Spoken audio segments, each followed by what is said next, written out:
아직도 분석글 퍼다 더빙 뜬 영상 보고 있으십니까? 꼼꼼히 찾은 자료, 분석 전문 지식을 바탕으로 픽 공유해드리고 있습니다. 이제는 입 벌리시고 자자자 분석 들어갑니다.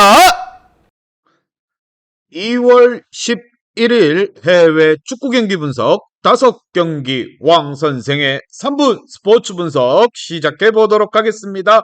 금일 최종 조합 픽 궁금하신 분들은 아래 하단에 고정 댓글 확인 한번 부탁드리며 좋아요와 구독은 매너라는 거 시작해 보도록 하겠습니다. 금일 첫 번째 경기 웨스트햄 대 첼시 시작해 보도록 하겠습니다. 자, 웨스트햄 같은 경우 믿기 어려운 16위에 처져 있습니다. 이번 시즌 탑4를 꿈꾸며 스카마카와 피케타 등 영입하며 전력을 살찌웠는데 라이스와 보원 등이 전성기에 들어갔는데 기대 이하의 성적으로 주춤주춤하고 있습니다. 중원 경기력은 꾸준했지만 안토니오와 스카마카 등 기대했던 스트라이커진의 마무리가 안 좋은 상황 때문에 이적 시간 마감일에 검증된 골잡이 데니 잉스를 영입하며 옵션을 더했습니다. 지난 라운드에서 리그 3위였던 뉴캐슬 원정에서 승점을 따내며 앞으로의 반등을 예고하고 있는 중입니다. 반면 첼시 같은 경우 이번 이적 시장에서 가장 많은 돈을 지출했습니다. 로만이 러시아 전쟁 관계로 구단주 자리에서 물러나면서 다소 소극적인 투자를 할 거라는 예상이 있었지만 빅클럽답게 돈을 쓰는데 주저하지 않았습니다. 무드리크와 엔조 페르난데스 등 새로 영입된 선수들이 직전 풀럼전에서 선발 출전했고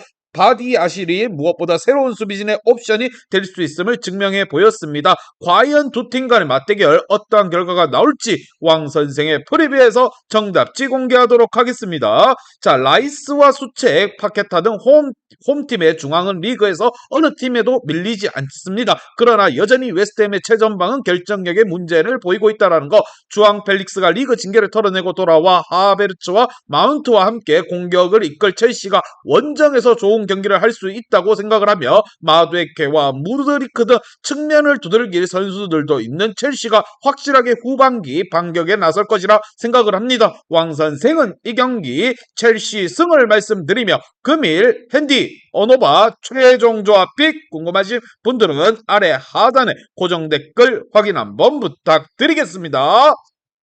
왕선생 조합픽 받는 방법 다들 제 픽 많이들 궁금해 하실 건데 영상 아래 고정 댓글 링크 눌러서 부담 없이 문의 주시면 금일 핸디 어노바 조합픽 공유해 드리도록 하겠습니다. 다 같이 편하게 수익 한번 가보도록 하겠습니다. 금일 두 번째 경기 바이르미넨 대 보훔 시작해 보도록 하겠습니다. 자, 미넨 같은 경우 휴식기 이후 킬른과 프랑크푸르트 등을 상대로 무승부를 기록하며 2위권에게 추격을 허용했습니다. 그러나 지난 라운드에서 볼프스부르크 원정에서 개박살을 내고 포칼에서도 승리를 하며 트래블을 향해 뛰어가고 있습니다. 비록 지난 경기에서 퇴장당하며 징계에 들어간 킴미가 빠지는 이번 일정이지만 고레츠카와 무시알라이 등 공백을 메워줄 선수는 충분한 상황입니다. 칸셀로와 블린트 등 월드클래스급 윙백 자원들이 합류한 점 또한 팀에 큰 힘이 될 것이라 생각을 합니다. 반면 보훔 같은 경우 하위권 팀이지만 홈에서 착실하게 승점을 따내며 잔류를 향해 가고 있다는 거. 그러나 이번 주 일정은 매우 험난합니다. 주중에 도르트문트를 상대로 포칼컵의 일정을 치렀고 미넨 원정에 나서야 한다는 것 때문에 굳이 승리를 위한 운영보다는 템백으로 90분 내내 유지하며 비기는 경기에 초점을 둘 것이라 생각을 합니다. 자, 보훔 같은 경우에는 바이르민의 원정길입니다.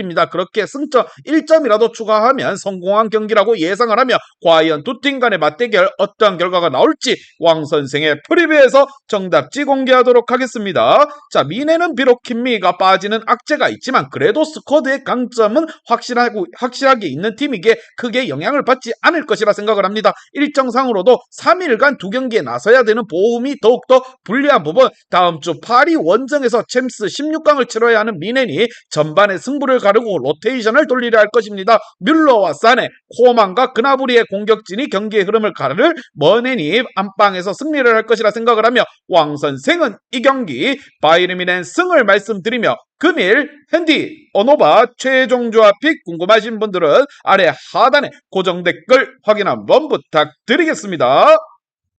왕선생 조합픽 받는 방법 다들 제 픽 많이들 궁금해 하실 건데 영상 아래 고정 댓글 링크 눌러서 부담 없이 문의 주시면 금일 핸디 언어바 조합픽 공유해 드리도록 하겠습니다. 다 같이 편하게 수익 한번 가보도록 하겠습니다.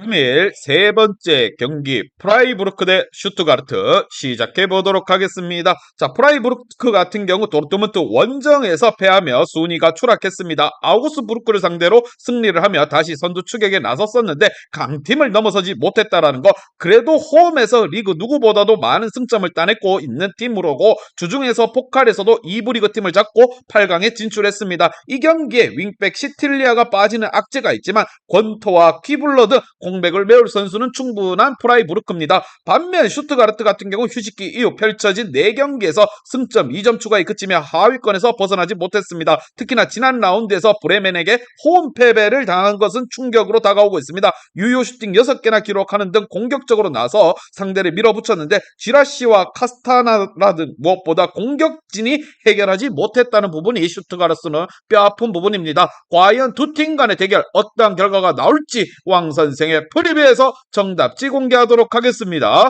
자, 주중 경기가 있었지만 하부리그 팀을 상대로 로테이션을 가동하며 승리를 따냈기에 주축 선수들이 이번 홈 경기에서 풀타임을 소화할 수 있다라는 거. 엔도의 영향력이 줄어든 원정팀 슈트가르트를 상대로 페플러와 에게슈타인 중원에서 주도권을 잡을 것이라 생각을 하며 그리포와 휠러가 상대 수비를 공략할 프라이부르크가 홈에서 승리하며 최근 홈 무패를 이어갈 것이라 생각을 하며 왕 선생은 이 경기 프라이부르크 승을 말씀드리며 금일 핸디 언어바 최종 조합픽 궁금하신 분들은 아래 하단에 고정 댓글 확인 한번 부탁드리겠습니다.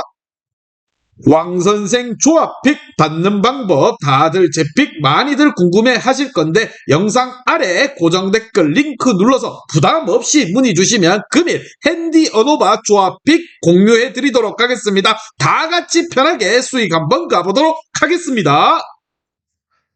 금일 네 번째 경기 호펜하임 대 레버쿠젠 시작해 보도록 하겠습니다. 자, 호펜하임 같은 경우 휴식기 이후 리그에서 가장 부진한 팀입니다. 유니온을 제외하고 나면 해볼 만한 상대를 만났는데 4경기에서 승점 1점 추가에 그쳤고 경기당 평균 3골 이상을 실점했습니다. 크라마츠아가 돌베르 그리고 다부르 등 해결할 수 있는 전방 공격수들이 질비하고 가이거도 부상에서 돌아왔지만 좀처럼 반등하지 못하고 있습니다. 그래도 세비야에서 영입한 델라이니는 팀의 큰 힘이 되어줄 것이라 생각을 합니다. 반면 레바쿠젠 같은 경우 도르트문트에게 이어 아구스부르크에게도 패하며 상승세가 꺾였습니다. 글라디바우와 보훔 등 연파를 하며 리그 상위권으로 진입을 눈앞에 두고 있었던 중위권에서 머무르고 있습니다. 그래도 부진하던 시기를 벗어나서 것은 분명한 부분이고 홀로제기 미완의 대기에서 벗어나 빅클럽의 주전 스트라이커 역할을 하고 있다는 거. 아들리와 허드슨 오도 등 무엇보다 2선에서의 활약하는 선수들이 잘해주고 있습니다. 과연 리버쿠젠과 지금 호펜하임 같은 경우 두 팀 다 분위기가 떨어져 있습니다. 반등을 먼저 하는 팀은 누가 될 것인가? 왕 선생의 프리뷰에서 정답지 공개하도록 하겠습니다. 자, 호펜하임 같은 경우 떨어지는 중원 경기력을 끌어올리기 위해 세비야에서 활약한 델라이니를 영입했지만 첫 경기에서 그리 인상적인 경기력이 아니었습니다. 안드리와 데미르바이 등 리버쿠젠의 중원이 충분히 우위를 점할 수 있다는 것. 또한 호펜하임은 측면이 윙백들이 워낙 공격적으로 경기에 나서는데 디아비프와 프림포 등 원정팀의 빠른 측면 선수들이 침투를 고전할 것이라 예상을 하며 왕 선생은 이 경기 레버쿠젠 승을 말씀드리며 금일 핸디 언어바 최종 조합픽 궁금하신 분들은 아래 하단에 고정 댓글 확인 한번 부탁드리겠습니다. 왕선생 조합픽 받는 방법 다들 제 픽 많이들 궁금해 하실 건데 영상 아래 고정 댓글 링크 눌러서 부담 없이 문의 주시면 금일 핸디 언어바 조합픽 공유해 드리도록 하겠습니다. 다 같이 편하게 수익 한번 가보도록 하겠습니다. 금일 다섯 번째 경기 브레멘 대 도르트문트 시작해 보도록 하겠습니다. 자, 브레멘 같은 경우 휴식기 이후 2경기에서 연패를 하며 중위권 추락을 눈앞에 두고 있습니다. 그러나 볼프스와 슈트가르트를 상대로 연승을 하며 추격자들과의 거리를 벌려주고 있습니다. 이번 시즌 분데스리가 득점왕을 노리고 있는 필크루그가 기회를 안정적으로 골로 연결하고 있고 그로스와 빈텐쿠르 등 3선 지원 또한 꾸준하게 이어지고 있습니다. 무엇보다도 프리들과 스타크 등 베테랑 센터백들이 최종 수비를 홈에서 잘 지탱하고 있습니다. 반면 도르트문트 같은 경우 주중 보훔 원정에서 포칼컵 일정을 치렀습니다. 그러나 워낙 스쿼드적 강점이 있는 팀이기에 일정에 대한 부담감은 크지 않다라는 거, 고아나무로 신음하던 스트라이커 알러가 돌아온 공격진에서는 말렌과 로이스, 에데미 등 언제든 역할을 해주는 선수들이 있고, 레이나는 브란트의 체력적인 부담을 덜어줄 수 있을 것이라 생각을 합니다. 과연 두 팀 간의 대결 어떠한 결과가 나올지 왕 선생의 프리뷰에서 정답지 공개하도록 하겠습니다. 자, 메니에가 부상에 빠졌기에 측면 수비가 약해질 거라는 예상과는 달리 리어슨과 볼프 등 공백을 잘 메워주고 있습니다. 브레멘은 측면에서 올라온 크로스를 앞세워 필크루그가 해결하는 팀이기에 도르트문트를 상대로 어려운 경기를 할 것이라 생각이 들며, 알러가 안정적인 마무리를 하고 있고 무코코와 레이나의 2선 지원이 있을 도르트문트가 원정이지만 충분히 5연승에 성공하며 승리할 것이라 생각을 합니다. 왕 선생은 이 경기 도르트문트 승을 말씀드리며, 금일 핸디 어노바 최종 조합픽 궁금하신 분들은 아래 하단에 고정 댓글 확인 한번 부탁드리겠습니다. 왕선생 조합픽 받는 방법 다들 제 픽 많이들 궁금해 하실 건데, 영상 아래 고정 댓글 링크 눌러서 부담 없이 문의 주시면 금일 핸디 어노바 조합픽 공유해 드리도록 하겠습니다. 다 같이 편하게 수익 한번 가보도록 하겠습니다. 이제 다 같이 출발 한번 해보겠습니다. 왕 선생과 함께 픽 공유 가족방은 아래 하단 고정 댓글 확인 한번 부탁드리며 다 같이 먹어보도록 하겠습니다.